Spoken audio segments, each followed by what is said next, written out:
evening, good morning, good afternoon. Welcome back to my channel. My name's Cashel and I try my absolute best to teach you about a true crime case that you've hopefully never heard of. Hope everyone's had a fabulous week. I apologise for being absent for a while, but I have been very, very ill. I'm much better now, so we're getting straight back into it. I'm trying to stockpile cases again, and I've already started writing for Halloween. I don't know what costumes I'm going to be wearing, but I've already started writing for Halloween, so that's good. We're behind schedule, but we're ahead of schedule at the same time. I have also got some new, I wouldn't call it technology, but I've got a mic stand now, so I don't have to, I don't know if you could see it, but previously I was using a book and then having the microphone sit on the book on my lap, which is why I kept boobing it into muting and moving it and like rubbing against it, and now this should hopefully eliminate that issue. It's not the best stand, I'm not gonna lie. It was about £15 and you can get some that are 100, so I didn't have massively high expectations, but it is a bit shitter than I anticipated. I'm just praying that you can hear me okay throughout this video. If you can't, I will go back to the book. I also apologise if I sound a bit gross. I've been punched in the face with pollen this morning and I'm not quite 100%. I don't really have much else to say. Trigger warnings. I don't think I have any trigger warnings either. Content warning, as always, strong language. Today I'm going to be covering the case of Grant Amato, and you may have heard of this one, but I just find it so disturbing that I had to deep dive into it. So most family killers are driven by money, resentment, or some kind of secret they're trying to hide.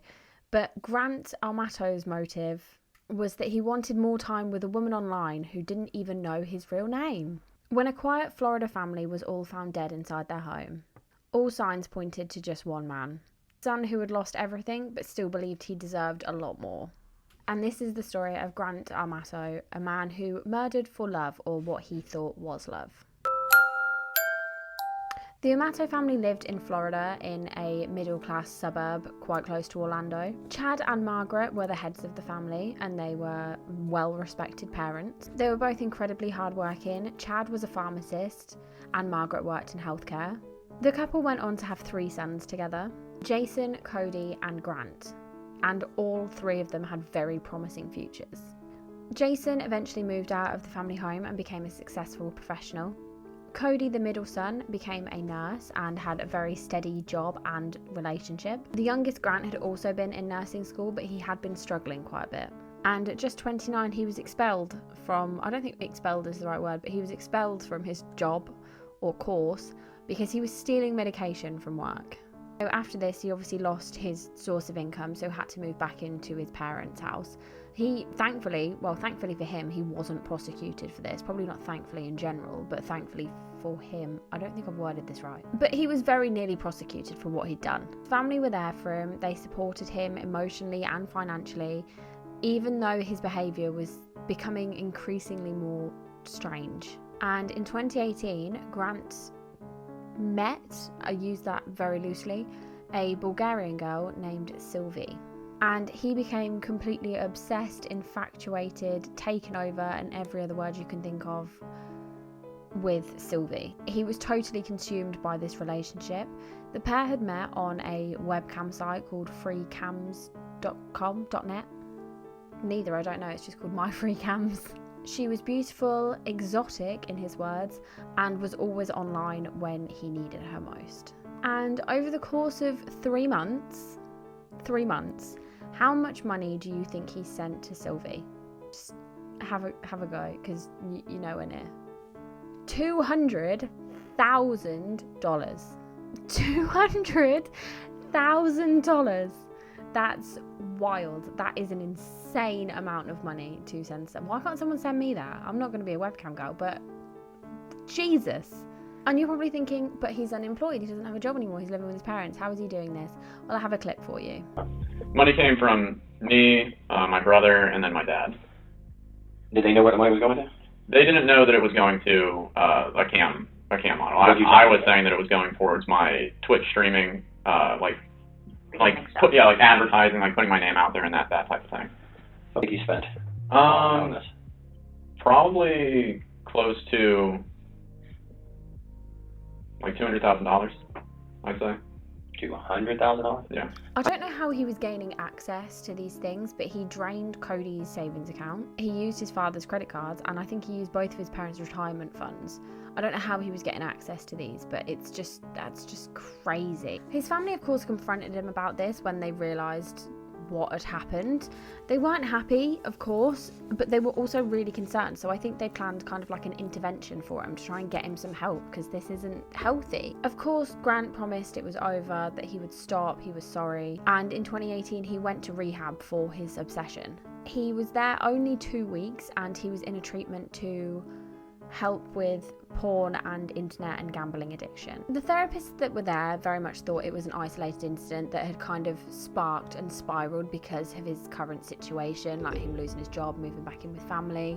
They thought it was very much a just kind of one-off thing. So he did only serve 2 weeks. He didn't serve how long he should have. He felt like You need to be grounded. Yeah. And so then I was there, I spoke to like the therapist and psychiatrist and all that stuff. I didn't need any medications for anything. They had analyzed it as, this is an isolated event. You've been out of work, you have this PTSD from the whole getting arrested thing, and I mean, the last thing on my record was, I think, a speeding ticket back when I was at UCF. Mm-hmm. And then, just having all of that. He went back home to his family on January 5th, but you can probably guess he didn't stop. He wasn't done. January 25th, 2019, the police were called to do like a welfare check on the Amato family because Cody had failed to show up for work, and this very much was not like him at all. And inside the home, they found all 3 family members dead. Just one person was missing, and that person became an immediate suspect, and that person was, of course, Grant. There was no signs of forced entry, no signs of a robbery or anything like that, so the suspicion immediately went to Grant. So his dad, he had waited for him to get home from work and then shot him twice in the kitchen. Margaret, his mum, had been shot execution style in the back of the head, and poor Cody was sent a message from his father's phone saying he needed to come home, he needed to talk to him, so he obliged, and as soon as he got home he was shot. He was found laying in the fetal position still in his work clothes, just outside the garage. So a manhunt then went underway for Grant and his whereabouts. I think initially it was to kind of make sure he was safe, and then once they'd kind of done a bit more digging, they knew that Grant was the suspect. He was found on the 26th of January staying at one of the Hilton hotels at around 7:45 a.m. after his Honda had been identified by a member of the public, and he was still just messaging Sylvie. He was just sat in his hotel room talking to Sylvie. He told police that his father had kicked him out of the house on January 24th and he'd not been home since. When Grant had originally returned home from rehab, he was given a list of rules set by his family. If he wanted to continue living in the house, he had to follow these rules, but in his mind these rules just totally were unfair. He wasn't allowed to speak to his girlfriend, so he couldn't follow these rules, of course. But with all terrible liars, his story kept changing of what he was saying happened on January 24th. He first said that Cody wasn't there, then Cody was there. There was various just different parts of his story that no one was buying because it just didn't make any sense. His story unravelled incredibly quickly, but of course Grant pleads not guilty. You were the one that's been depressed. You were the one that owes money. You were the one that got into a confrontation with your father. Who did this to your family? If you were trying to defend yourself or something else happened, we need to know now to help you. So tell us what happened, Grant. We're here to listen to you. Grant, you need the truth. We're here to make this right. You got to tell the truth. It's on the tip of your tongue, my man. I get that. Did your father go after you and you try to protect yourself? No, I didn't do any of this. Detectives discovered that straight after the murders, Grant had gone online on the family computer, not to call for police, ambulance or anything that would be relatively helpful to his family members, but to log on to the free cam site and start messaging Sylvie. He had tried slightly to cover his tracks. I believe he'd worn gloves to try and stop fingerprints, but he'd also wiped down all the shell casing. He'd changed his clothes straight after the murders, and he had tried to stage the crime scene to try and make it look like murder-suicide. He'd placed the gun in Cody's hands, but the evidence was just overwhelming that Grant was the perpetrator. So there was surveillance footage that caught Grant coming home that day. He had gunpowder residue on his hands. He used his dead brother's bank account to buy more tokens for his campsite after the murders, and he had absolutely no alibi. When Grant was confronted with this evidence, he stayed very calm about it and just claimed ignorance. He didn't know what they were talking about. He was innocent and suggested that he was being framed. Shockingly, no one believed this. The trial began on the 15th of July 2019, and Grant's remaining brother Jason did end up testifying against him. Grant was charged with 3 counts of first-degree murder. The prosecution called it a massacre motivated by entitlement.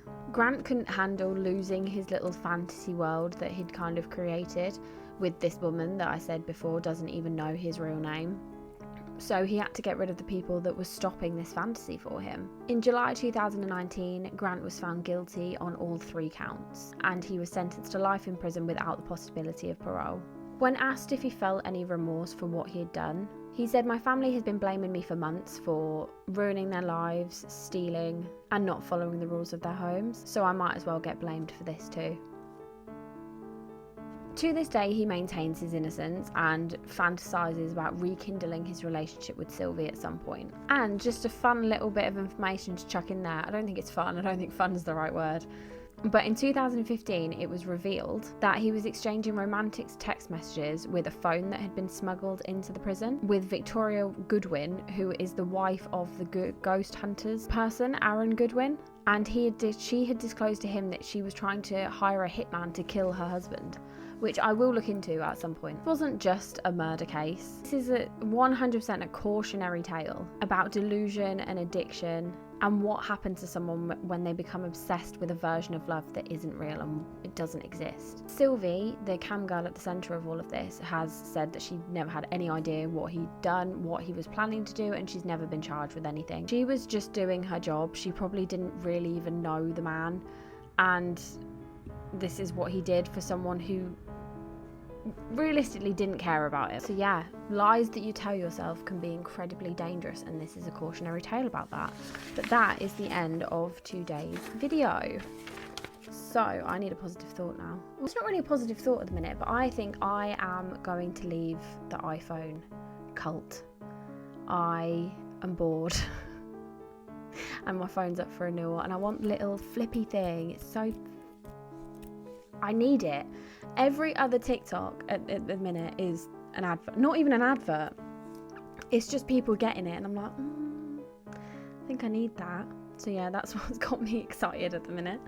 Until next week, I don't know what we've got next week. I do have like quite a hefty pile to choose from. But it will be a good one. Hopefully it's a little bit longer. This does feel like a little bit too short. But I'm just getting back into the swing of things. I haven't filmed in quite a few weeks now, but I'm happy to be back and be healthy again. So until next week, make good choices.